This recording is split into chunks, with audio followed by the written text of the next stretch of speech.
Halo Jabra Tim. Ada sesuatu yang lagi rame nih. Lu harus kasih dia kesempatan lagi. Di atas kertas lo semuanya harusnya menang. Ada bahasan yang paling ditunggu-tunggu. Oke, sekarang kita beralih ke Liga Arab di mana kemarin Cristiano Ronaldo yang berhasil mencetak gol lewat free kick dan ini merupakan gol ke-899 sepanjang karirnya. Bisa jadi bakal 1000 gol ini ya? Enggak. Enggak ya? Bisa kalau menurut gue. Apakah bakal ngalahin Romario nih? Enggak ya? Dan kalau kita lihat juga walaupun cuma main di Liga Arab tapi pasti setuju dong kalau si Ronaldo ini masih menjadi salah satu goal getter yang cukup menakutkan juga. Enggak juga. Gimana tuh? Dia penyerang yang bagus, ya. Di umur segitu masih bisa melakukan permainan seperti itu, bagus, oke. Cuman kalau saat ini lu sebut sebagai predator, goal getter yang luar biasa, ya enggak lah ya. Di umur segini gue harus apresiasi dia masih bisa lari serajin itu, dia masih bisa punya physical appearance yang luar biasa bagus, yes. Dia masih punya influence ke pemain lain, pengen datang ke tim itu gara-gara Ronaldo, yes. Cuman kalau lu kalau nonton game ini, dia tuh udah 3 kesempatan depan gawang nggak gol. Cuman karena lu bilang sekali bikin gol lewat free kick ya? Talisca juga bikin free kick, lu nggak bilang dia predator terbaik juga.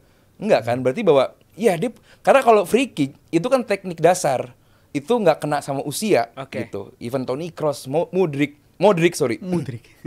yang udah berusia senja pun, Xavi, Iniesta, Podolski even yang namanya free taker itu nggak hilang sama umur gitu, karena teknik dasar. Tapi kalau physical, Ronaldo ini ajaib di umur segitu dia masih bisa punya napas, punya potensi, bukan potensi ya, punya kekuatan yang luar biasa bagus lah. Secara atlet dia luar biasa. Cuma kalau secara attacker dia masih pemain yang buat gua kayak terbukti di Euro kemarin juga. Dia pemain adalah yang bagus kalau yang nyuplai-nya, yang nge-serve-nya, yang melayaninya juga bagus. Di Saudi kurang dilayani apa dia dalam dan luar lapangan.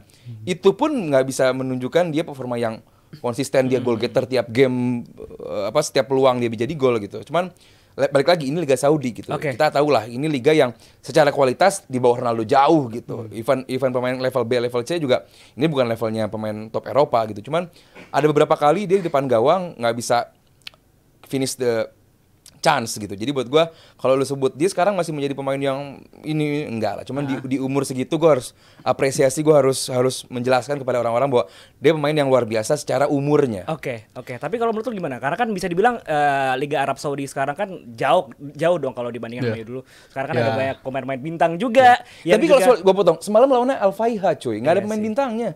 Relatif. Ada pemain bintang yang biasa di Eropa namanya Fashion Junior, pernah denger nggak lu? Itu doang. Kalau lu lawan Ahli, lu lawan Ittihad, lu lawan yang lain oke lah, banyak bintangnya juga. Semalam lawannya Faiha. Bukan nama backnya semuanya hampir sama. Gitu. Jadi buat gua dari Arab juga ya. Iya, Saudi.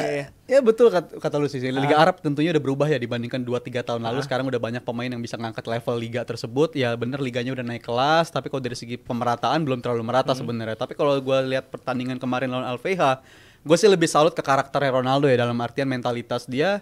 Ya baru aja sebulan 2 bulan lalu kita menghajar dia, rasanya tiap media itu bilang ini pemain udah nggak bisa ngambil set piece lagi, rasanya udah nggak bisa ngambil free kick lagi. Kita ngeliat di Euro semua free kick yang dia ambil nggak ada yang on target sekalipun, semuanya tembakan ke arah langit segala macam. Tapi di pertandingan kemarin nyatanya dia nyetak gol lewat set piece, dan set piece-nya gue akuin tuh bagus juga, set piece teknik dia mengingatkan tekniknya yang dulu-dulu lah. Dia masih bisa nyetak gol lewat teknik tersebut, dan gue bilang ya ini emang pemain yang diciptakan untuk mecahin rekor. Kalau gue bilang dari segi mentalitas, itu Ronaldo banget. Nyetak gol sampai 809 dan gue yakin soon kita bakal ngeliat dia nyetak gol ke 900. Dan gue bilang ini dia masih akan terus bertambah golnya. Kalau dari segi level predator, ya di Liga Arabnya gue yakin dia masih predator banget. Dan sayangnya kan di timnas Portugal sebenarnya di kualifikasi mainnya bagus banget. Kita ngeliat Ronaldo yang berbeda di bawah asuhan si Martinez. Tapi ketika switch ke turnamen benerannya, malah pelayanan ke dia tuh agak berkurang dan dia nggak bisa nyelesain peluangnya segala macam. Jadi gue bilang ini pemain masih buas untuk di Liga. Gue yakin dia masih akan nambah pundi-pundi gol.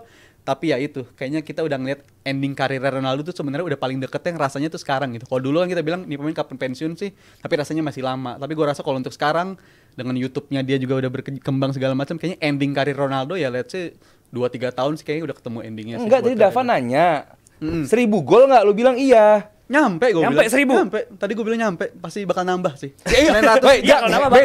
bedain. Waduh, kan lu ketawa. Nyampe. Bedain nambah sama 1.000 berarti kan berapa? 100 100 lagi. Satu gol lagi. 100 lagi. 100 lagi kan? Nyampe gue bilang. Untuk di sini 2 tahun 3 tahun mah nyampe. 100 2 tahun, 3 gol. tahun. Bentar, 100 lu gol. bilang karirnya udah udah menuju hari ini. Endingnya 2 tahun 3 tahun lagi. Dia 2 tahun 3 tahun lagi masih bakal golin-golin juga. Ini pemain yang gue bilang di awal yang diciptakan untuk mecahin rekor. Iya Ini karakter Ronaldo, bakal mecahin, gue yakin dia itu nanti. Oke. Cristiano. This is Cristiano. Berarti yakin ya bakal 1.000 Yakin gol gua. ini ya? 100 lagi nyampe lah. Achievable banget untuk seorang Ronaldo di Liga Arab. Oke, tapi kalau sedikit kita bandingin gitu kan, Ronaldo kan kalau kita lihat ngegolin di Arab, netizen pada bilang kalau ya ini mah cuma Liga Arab gitu. Tapi kalau kita bandingin sama Messi di mana di MLS gitu kan, dia mencetak gol. Kenapa harus bandingin sama Messi? Karena kan Ronaldo dan Messi kan ini emang perdebatan yang dari dulu Everlasting tidak pernah lah, ya. lepas gitu kan. Kenapa nggak appreciate Ronaldo GOAT, Messi GOAT, selesai? Iya sih. Kenapa lu harus compare terus? Iya sih, tapi kan ini menjadi perdebatan juga Iya. gitu kan. Dan Messi di MLS kan kalau kita lihat walaupun dia kontribusinya juga cukup oke gitu, tapi nggak ada yang bilang itu mah cuman Liga MLS doang, Liga Amerika doang yes, gitu. good. Karena MLS udah lebih lama duluan sih sustainnya dibandingkan Liga Saudi, itu aja. Oh, oke, dan oke. dan pemain pindah ke pemain bintang atau mantan bintang pindah ke MLS kan udah jadi tren sebenarnya. Biasa. Dari dulu udah terjadi kayak gitu. Dan ini Liga Gerrard Arab. ya ke MLS. Gerrard juga karir terakhirnya sama MLS, dan gue bilang sih Saudi ya istilahnya ya jadi arah baru aja bagi pemain-pemain bintang. Dan gue rasa sih sekarang kalau dari segi perkembangan bintang justru udah melampaui MLS yang dulu-dulu gitu. Level pemainnya kan Beckham, abis itu selain Beckham ya Gerrard masih ada, Oke, Lampard masih ada, Pirlo ada, tapi kan selain itu ya Robbie Keane, abis itu Chicharito dan segala macam. Tapi kalau di Arab Saudi daya tariknya gue rasa lebih kuat, dan gue bilang daya persaingannya udah melampaui MLS. Dan gue rasa kalau untuk persaingan antara Ronaldo dan Messi masih akan sangat relevan, walaupun di liganya udah nggak terlalu diperhitungkan lagi lah. Oke. Tapi untuk persaingan mereka berdua gue yakin masih sangat relevan untuk dibahas. Oke, Kalau berarti- Messi berapa gol sekarang? Nggak tahu. Belum ini, malah Suarez yang lebih Enggak, maksudnya tajam. Ronaldo kan 899 berarti Oh, kan. di bawahnya Messi dia mas. di bawahnya, Bawahnya ya? bawahnya. Oke. Tapi tadi kan sempat lo bilang juga kalau Liga Arab ini sedikit lebih baik lah ya. Kalau menurut lo apakah perbandingan Liga Arab dan juga MLS ini mana yang lebih baik? Apanya? Dari Competitiveness-nya? kompetitifnya, dari segi kualitasnya mungkin. Competitiveness-nya gini. MLS, Hah? Portland Oke. ketemu LA nggak begitu jauh. Iya. Tapi Faihah ketemu Nasser Jauh, itu udah ya. timpangnya banget gitu. Karena apa? Kepemilikan klubnya itu ada PIF yang punya Newcastle juga, Public Investment Fund. Dia punya 4 tim, Hilal, Nasser, Ittihad, sama Ittifaq. Uang negara deh. Itu uang negara. Lu bebas kalau mau beli transfer, dan di sana nggak ada salary cap. Iya, Nggak ada iya. FFP. Kalau di MLS ada salary cap. Jadi lu nggak bisa sekedar, mungkin duitnya ada, tapi lu mengakomodir gaji yang besar di pemain-pemain yang pengen datang, ya beda sama Saudi. Ini kan AFC juga kan, dan AFC juga gua nggak lihat ada yang pakai salary cap atau FFP atau enggak gitu. Itu punya UEFA, dan MLS juga di Amerika semua olahraga pakai salary cap untuk mengutamakan kesamarataan. Itu yang membuat bahwa orang datang ke MLS nggak sekedar duit gitu. Walaupun banyak hal kita Oke. pernah lihat Messi, Beckham datang ke MLS gara-gara duit, dan itu pun dikondisikan. Iya. Messi datang ke MLS gara-gara apa? Adidas dan Apple. Selebihnya ya biasa-biasa aja gitu, nggak yang Ibra juga biasa aja lewat Herbalife kalau nggak salah waktu itu dia. Si Carito biasa juga gitu. Paling dia menjadi BA sebuah produk, lalu dibantu. Cuman kalau secara umum orang datang ke MLS, gua rasa nggak bukan karena duit, karena emang ini liga masih secara jarak, secara bahasa, secara gaya hidup nggak jauh beda sama Eropa gitu. Kalau sama Liga Saudi kan apa potensinya kalau bukan duit? Iya sih. Lu sekarang pemain, lu kalau ke Saudi kalau bukan gara-gara duit apa? Duit dong, dan which is fine. Bener sih, bener. Which is fine. Umur pemain bola kan atlet lah. Pendek karir. Pendek karirnya gitu, dan kalau lu masih punya kesempatan, Ivan Alisson juga katanya diminati sama Saudi juga. Ya ambil, take it gitu. Lu punya keluarga yang harus dihidupi gitu buat gue mah. Osimhen juga dirumorkan bakal ke sana ya. Dan kalau lu bertanya soal kompetitif, kalau dari segi kompetitif internal ya MLS cukup kompetitif, juara juga cukup berganti-ganti segala macam. Tapi kalau untuk di Arab Saudi sekarang, dari dulu kan sebenarnya juaranya juga berganti-ganti. Tapi ketika tren pendatangan pemain-pemain bintang itu mulai, itu kan awalnya juaranya si Al Ittihad waktu itu, Oke. ngedatengin si Benzema. Tapi ketika malah datengin pemain-pemain bintang, nggak ngelanjutin lagi juaranya berganti. Dan gue rasa sih kompetitifnya si Liga Arab Saudi baru kebentuknya sekarang lebih berasa gitu sekarang rasanya. Gimana juara tetap berganti-ganti dan pemain atau tim yang digadang-gadang ngedatengin bintang bakal kayak walk in the park, bakal gampang untuk jadi juara, nyatanya nggak terjadi kayak begitu.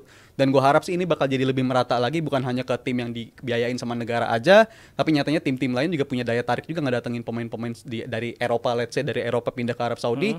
Dan gue rasa sih kompetitifnya masih akan berkembang. Ini baru mulai banget lah istilahnya si Arab Saudi ini liganya. Saudi cuma sampai 2034 doang.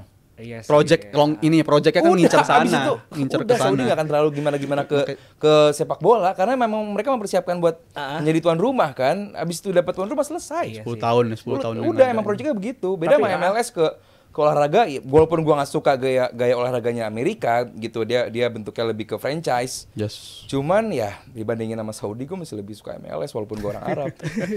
Tapi kalau ngomongin soal perbandingan Messi Ronaldo, ini kan juga udah mulai di akhir-akhir karir mereka berdua. Dan kemarin juga, apakah Ronaldo dan Messi ini perdebatan GOAT-nya akan beralih ke YouTube? Karena kemarin kan si Ronaldo sempat juga ya bikin Ronaldo bisa bahasa Inggris. Poin Messi, plus buat Ronaldo. iya. Itu poinnya Poin cuy. plus. Ronaldo bisa bahasa Inggris. Iya. Messi ya mungkin sulit dia ya belajar bahasa Inggris gitu. Cuman ya kalaupun lebih menarik emang lebih menarik Ronaldo lah. Lebih banyak drama dalam tanda kutip ya, bukan negatif. Maksudnya kayak gaya hidupnya, anak-anaknya, istrinya itu tuh lebih banyak yang bisa dikulik gitu dibandingkan dengan Messi. Karena Messi terlalu buat gue ya terlalu rapih lah gitu, terlalu apa ya, nggak banyak drama lah gitu. Kontroversinya kurang gitu. Kalau Ronaldo kan sempat diisukan selingkuh lah, apalah, gimana dia kedekatan dengan ibunya, gimana drama dengan bapaknya, sampai banyak yang bisa diulik. Kalau Ronaldo ini full package lah gitu. Nah kalau Messi gue nggak ngerti, makanya dia kan begitu masuk ke LA Miami diberikan bukan cuma gaji tapi kepemilikan klub juga. Karena dia ngelihat umur gua nggak lama lagi di bola gitu, dan gua lihat MLS ini lewat timnya David Beckham Miami ini adalah tim yang mungkin bakal long term. That's why dia ngambil kepemilikan. Gua rasa Messi nggak bodoh lah. Kalau emang ini tim atau project ini bentar beresnya, nggak akan diambil juga sama Messi lah. Dia akuntannya pasti gua rasa yang level kelas kakap ya, Elit kayaknya. Elit akuntannya Messi.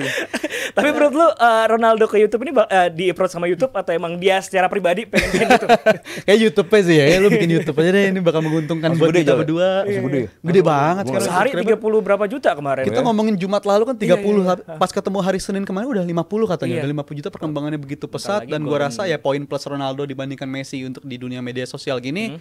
Ronaldo selain kata Bang Aldi bisa bahasa Inggris, Ronaldo juga jauh lebih nyaman untuk ngobrol di depan kamera. Ngomong di depan kamera nih pemain udah nyaman banget lah. Dia bisa ngomong secara lancar, dia bisa ngomong secara ngejelasin sesuatu tuh secara lebih mendalam, dia bisa ngeceritain lewat bahasa dia sendiri. Itu gua rasa jadi poin plus. Dan gua rasa apapun yang dilakukan Ronaldo dalam kehidupan itu kan selalu menarik perhatian gitu. Mau apapun itu selalu menarik perhatian.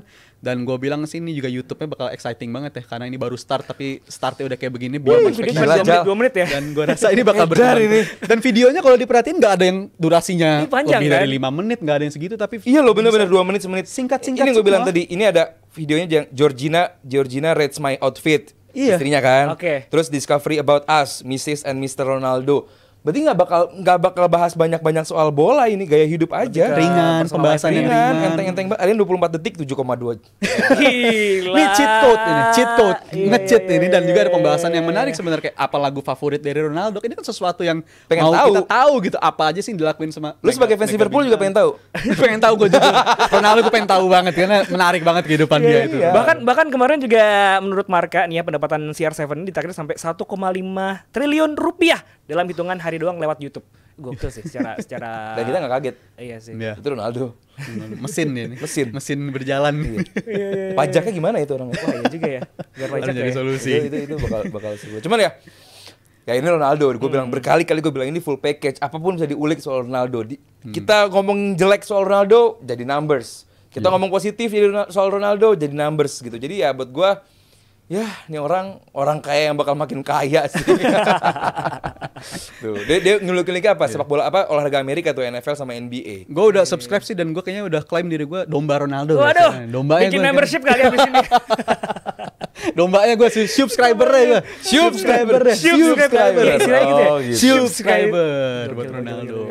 Tapi akankah pemain-pemain lain bakal mengikuti jejak yang sama juga? Katakanlah Messi atau mungkin pemain Neymar lah segala macam. Kalau soal jejak sih gue yakin ini bakal jadi start dari pemain bola yang beralih jadi sampingannya jadi YouTuber ya. Kalau dari sebelumnya sih ada si Ben Foster, tapi Tapi apalah arti apalah arti Ben Foster dibandingin sama Cristiano Ronaldo kan. Tapi Iyalah. kalau dari segi konten, gue secara pernah nonton kontennya dia menarik juga sebenarnya Ben Foster kayak ngundang pemain yang masih aktif. Kayak waktu itu ngundang Michael Antonio, dia undang nih dia curhat kayak nih Skamaka di latihan tuh males banget loh di latihan dan itu menarik sebenarnya pembahasan kayak gitu. Ben Foster ngundangnya Skamaka sama Michael Antonio. Lihat ya Ronaldo, bahasnya Nadal sama Djokovic. Beda jauh poin reviewsnya. Beda, circle-nya beda.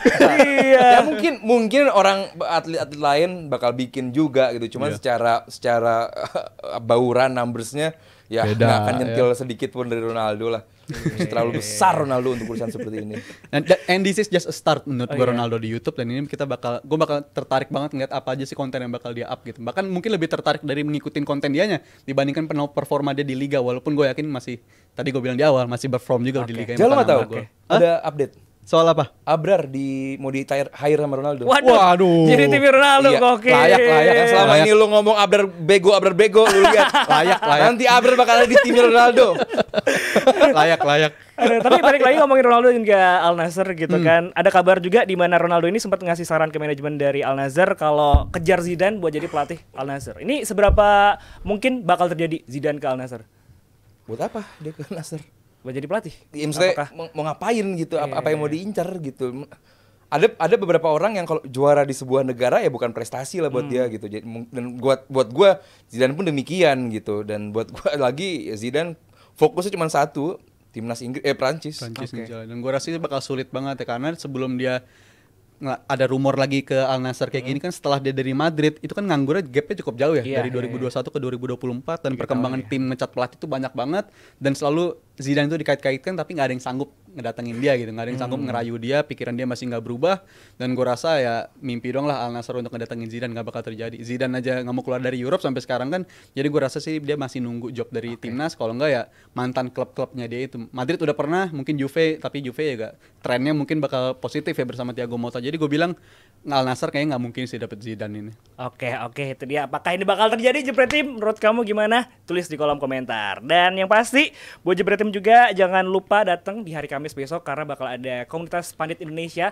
Buat Jebret Team yang pengen ketemu sama ketua harian kita, ini kan ketua harian kita, si Riza. Osimhen apa kabar sih? Oh iya, Osimhen. Osimhen yang kabarnya bakal nyusul ke Arab juga, ada tawaran juga dari Chelsea.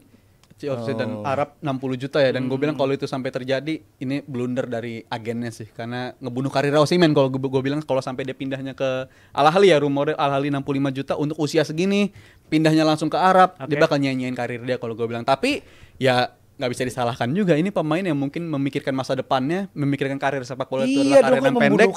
Dan gue bilang sadis amat. Ini karir sepak bola mungkin kalau dari segi karir level individu, level juara di Eropa mungkin akan selesai. Tapi kalau untuk diri pribadi dia dan keluarga dia ini pasti akan menyelamatkan banget. Karena musim lalu pun nggak setuju tren kayak gini udah terjadi. Nggak setuju juga. Soal apanya? Membunuh karir berarti karir selesai.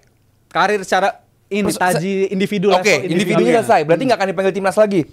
Kalau timnas sih masih ya berarti masih aman-aman aja dong. Tapi dalam artian gue masih pengen lihat dia di Eropa gitu. Karena kita ngomongin dia one of the best striker. Musim lalu one of the best striker. Tapi kalau sampai pindah ke Arab Saudi di umur sekarang sayang banget gitu. Agennya menurut gue salah ngasih info kalau saya dia pindah berarti sama aja kayak lu ngomong waktu Henderson ke Saudi, membunuh karir Henderson. Masih bisa ke Ajax? Masih bisa ke Ajax, tapi kenapa cabutnya cuma 5 bulan? Artinya dia nggak dia nyadar ini bukan pilihan yang tepat gitu pas dia ke Arab Saudi dan dia nyaku kan dia nyesel dia balik lagi karirnya ke Ajax untuk ngebuka pintu dia dipanggil lagi sama si Southgate. Gue rasa pikirannya pasti ke sana juga lah. Iya, bisa aja di Saudinya ada masalah ini itu. Cuman buat gue membunuh karir itu terlalu kejam buat pemain yang datang ke Saudi. Gue nggak suka Saudi, cuma gue harus objektif. Ini bukan sebuah liga di mana karir lo bakal selesai. Dia jelas. Tadi Rizal udah ngomong juga. Dia salah satu striker terhebat lah. 2 musim lalu. Ya kan, musim lalu dia nggak gimana-gimana dong, biasa turun, aja kan. Turun kan. Standar juara dia musim lalu. Iya gitu. Cuman buat gua kalaupun dia ke MLS, dia dan agentnya bakal bergelimang harta. Tapi sorry, 65 juta kan? 65 juta. Berarti bukan hal yang 65 juta sih Arsenal juga Masih- beli 2 juga siap itu Iya, 2 iya, Osimhen iya, kalau iya, ada iya, gitu iya, kan. iya, iya. Jadi Kalau buat- available ya 65 juta sikat lah. sikat harusnya, lah segala gitu macam. kan. Gua nggak tahu gajinya berapa, Dav. Oke. Gajinya berapa gitu di Yang Saudi. ditawarkan gede dari Iya. Saudi tuh hampir berapa kali lipatnya lah. Tipikal pembelian Saudi lah, kenaikan gajinya bisa berkali-kali Iya, lipat dan gue bilang itu too good buat di buat tolak agent sih dan sebenarnya. pemainnya kan. Cuman ya oke lah. Cuman buat gua ini nggak sesimpel gua nggak setuju sama Rizal ya ini akan mengakhiri karirnya Osimhen. Dia bakal tetap menjadi pemain yang di liganya dia nggak begitu terlalu effort, bakal santai, ngelewatin back-back dari Saudi mungkin biasa aja gitu. Jadi ya buat gua kemanapun Osimhen pergi pasti ya itu pilihan yang paling tepat karena di Napoli bertahan itu Oke. buat gue itu enggak gitu. Oke. Karena udah jelas nih pemain yang tidak diinginkan sama Conte Oke. di Napoli dan dia udah datangin beberapa pemain juga kan. Lukaku Napoli. udah datang. Iya makanya. Oke. McTominay. Itu dia. Kemanakah Osimhen akan pergi? Apakah ke Liga Arab atau mungkin ke Chelsea? Itu dia. Yang pasti buat Jebret Tim ya jangan lupa datang ke Pasti Bisa Coffee di hari Kamis besok karena bakal ada komunitas pandit Indonesia dimulai di jam 7 malam. Kita akan balik lagi. Jadi jangan kemana-mana. Halo Jebret Tim. Ada sesuatu yang lagi rame nih. Lu harus kasih dia kesempatan lagi. Di atas kertas lo semuanya harusnya menang. Ada bahasan yang paling ditunggu-tunggu.